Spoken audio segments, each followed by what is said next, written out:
तो 3 से 4 हज़ार के बीच में जितने भी ब्लूटूथ स्पीकर आते हैं, ऐसे बहुत कम ब्लूटूथ स्पीकर हैं जिनके अंदर हमको डेडिकेटेड अलग से सबवूफर देखने को मिलता है। और ये स्पीकर उन्हीं स्पीकर में से एक है। इसके अंदर आपको एक अलग डेडिकेटेड सबवूफर देखने को मिलेगा, साथ ही साथ 2 फुल रेंज ड्राइवर यहाँ पे आपको इसके अंदर देखने को मिलेंगे। और इस स्पीकर का नाम है जेब्रोनिक्स साउंडफीस्ट 450। तो जेब्रोनिक्स ने इस साल 2 मॉडल लॉन्च किए थे, एक है हमारा 450, दूसरा है 550। और ये जो दोनों मॉडल है ये अपग्रेडेड मॉडल है हमारे जेब्रोनिक्स 500 के। जेब्रोनिक्स 500 के अंदर हमको केवल 2 फुल रेंज ड्राइवर मिलते थे और इसका जो साउंड था वो इस प्राइस रेंज के हिसाब से काफ़ी अच्छा था। तो हमारा साउंड फीस्ट 500 आता था 70 वॉट के साथ, और ये इस प्राइस रेंज में इस आउटपुट के साथ बहुत ही अच्छा ब्लूटूथ स्पीकर है आज की डेट में भी। एंड वहीं जो हमारा 450 है ये आता है 50 वोट आउटपुट के साथ, और जो इसका एक दूसरा मॉडल है 550 वो आता है 75 वोट आउटपुट के साथ। तो जेब्रोनिक्स ने अपने नए मॉडल के अंदर जो सबवूफर है उसको अलग से डेडिकेटेड दिया है। तो अब ये जो नए स्पीकर है अपने पुराने वाले स्पीकर से कितने अपग्रेडेड हैं ये हम इस वीडियो में डिस्कस करेंगे। एंड अगर आप चैनल पर नए हैं तो जल्दी से वीडियो को लाइक और चैनल को सब्सक्राइब कर दीजिए, फिर शुरू करते हैं। अगर मैं इस स्पीकर के डिज़ाइन की बात करूं, ये स्पीकर प्लास्टिक की बॉडी के साथ आता है जिसके आगे हमको मेटल ग्रिल और उसके ऊपर एक कवर देखने को मिलता है, और यहाँ पे आपको देखने को मिलेगी जेब्रोनिक्स की ब्रांडिंग।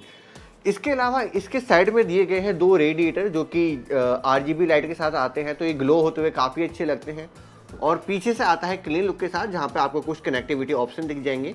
इसके ऊपर मिलता है हमको इसका कंट्रोल पैनल, जहाँ से आप इसको पावर ऑन ऑफ कर सकते हैं, वीडियो को प्ले पॉज कर सकते हैं, वॉल्यूम अप डाउन कर सकते हैं। जहाँ यहाँ पे बेस का एक अलग से बटन है, तो अगर आप इसको प्रेस करते हैं बेस इंस्टेंट आपका बूस्ट हो जाता है। और यहाँ पे जो इसकी लाइटिंग है RGB उसको आप बेस से कंट्रोल कर सकते हैं। जैसे आप बेस के बटन को प्रेस करके रखेंगे तो जो इसकी लाइट है वो अलग अलग पैटर्न में यहाँ पे ग्लो करती है। इसके अंदर हमको एक 8.7 सेंटीमीटर का बूफर देखने को मिलता है और 2 5.7 सेंटीमीटर के फुल रेंज ड्राइवर्स। और अगर बात करें हम यहाँ पे कनेक्टिविटी की, तो ये स्पीकर आता है ब्लूटूथ वर्जन 5.3 के साथ, जो कि काफ़ी फास्ट कनेक्ट होता है। इसके अंदर आपको USB और ऑक्स का भी सपोर्ट देखने को मिलेगा। इसके जो मीडिया कंट्रोल है, जैसे नेक्स्ट सॉन्ग या प्रीवियस सॉन्ग, आप वो बटन से ही कंट्रोल कर सकते हैं। इस स्पीकर का जो बैटरी बैकअप है वो आपको 5 घंटे का देखने को मिलेगा, अगर आप इसकी लाइट ऑफ करके और जो इसका वॉल्यूम है उसको 70% के आसपास रखते हैं, तब इसकी बैटरी को फुल चार्ज होने में अप्रोक्स 3 आवर का यहाँ पे टाइम लगता है। तो अब आते हैं सबसे इंपॉर्टेंट पार्ट पे, यानी इस स्पीकर के साउंड टेस्ट पे। तो मैंने अमेजोन और इस कंपनी की वेबसाइट पे मैंने दोनों पे पढ़ा कि कंपनी क्लेम करती है कि इसका जो फ्रीक्वेंसी रेस्पॉन्स है वो 90 हर्ट्ज से लेके 19 किलो हर्ट्ज तक। अब जिनको नहीं पता, जितना ज़्यादा फ्रीक्वेंसी रेस्पॉन्स कम होता है, जैसे 90 हर्ट्ज से स्टार्ट हो रहा है, अगर ये और कम होता तो उतना ज़्यादा डी बेस हमको इसके अंदर देखने को मिलता। तो सबसे पहले आप इसका साउंड सैंपल सुनिए, फिर आगे बात करते हैं।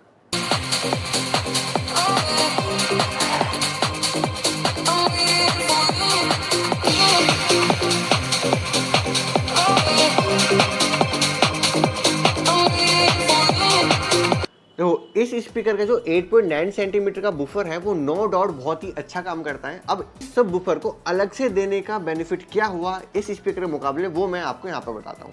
देखो, किसी भी ब्लूटूथ स्पीकर में जब भी हम वॉल्यूम इंक्रीज करते हैं, अगर मान के चलो उसके अंदर अलग से कोई डेडिकेटेड बेस का ऑप्शन हमको मिलता है कि हम बेस बूस्टेड कर सकते हैं, तो बेस बूस्ट करने के बाद क्या होता है, जो वोकल्स होते हैं और जो ट्रेवल होता है वो कहीं ना कहीं दब जाता है। इस स्पीकर के अंदर जब आप बेस बूस्ट करते हो तो यही अच्छी बात है कि जो बेस है वो वोकल्स को, ट्रेवल को नहीं दबाता है। यहाँ पे आपको बेस भी अच्छा सुनाई देगा, वोकल्स और ट्रेवल भी अच्छी सुनाई देंगे। स्पीकर का जो बेस है प्राइस रेंज के हिसाब से काफ़ी अच्छा है, काफ़ी पंची है। मैं डीप उतना नहीं कहूँगा, क्योंकि अगर हम ब्लूटूथ स्पीकर से एक बहुत ही डीप बेस की अगर हम एक्सपेक्टेशन रखते हैं तो हमारी ही गलती होगी। बट उसके अलावा थोड़ा सा एक चीज़ मैं यहाँ पर आपको बताना चाहूँगा कि जो स्पीकर का बेस है वो स्पीकर की प्लेसमेंट के ऊपर भी डिपेंड करता है। मान के चलो अगर आपने इसको ओपनली इस टाइप से रखा है टेबल के ऊपर, तो बेस आपको थोड़ा कम सुनाई देगा। वहीं अगर आप इसको कोने में या ग्राउंड पे रखें तो बेस अच्छा सुनाई देगा। और इसी के साथ थोड़ा सा जो रूम की सर्कमस्टेंसेस होती हैं उनके ऊपर भी बेस डिपेंड करता है। आपका रूम खाली है या भरा हुआ है, अगर मान के चलिए आपके रूम के अंदर एको कम है तो बेस काफ़ी अच्छा है, अगर एको ज़्यादा है तो बेस कम आएगा। और अगर मैं इसकी मिड फ्रीक्वेंसी और हाई फ्रीक्वेंसी की बात करूं तो वोकल्स एंड ट्रेवल इसके दोनों काफ़ी ज़्यादा क्लियर हैं, मतलब बेस के साथ वो बिल्कुल भी मिक्स नहीं होते। साउंड सेपरेशन आपको काफ़ी अच्छा देखने को मिलेगा। इस स्पीकर की जो वॉल्यूम है वो सच में काफ़ी ज़्यादा प्यारी है, तो अगर आप इसको लॉन्ग ड्यूरेशन तक सुनते हैं तो भी आप इसकी साउंड से इरिटेट नहीं होंगे। इन द लास्ट अगर मैं 450 को कंपेयर करूं 500 से, तो अगर आप एक लाउड स्पीकर चाहते हैं और सारी चीज़ें बैलेंस चाहते हैं तो ऑफकोर्स आप 500 को ले सकते हैं। और दूसरी साइड अगर आपको बेस अच्छा चाहिए और साउंड क्लैरिटी ज़्यादा चाहिए तो आप 450 को ले सकते हैं। एंड अगर आप थोड़ा सा बजट और बढ़ा सकते हैं तो आप 500 को भी ले सकते हैं, जो कि इसका बड़ा भाई है। तो तीनों स्पीकर के जो लिंक है वो मैंने यहाँ पे डिस्क्रिप्शन में डाल दिए हैं, तो जोन सा भी प्रोडक्ट आप लेना चाहते हैं वो आप जरूर परचेज कीजिएगा। इसके अलावा अगर ये वीडियो आपको यूजफुल लगी तो वीडियो को लाइक कीजिए, कमेंट कीजिए और शेयर कीजिए। धन्यवाद।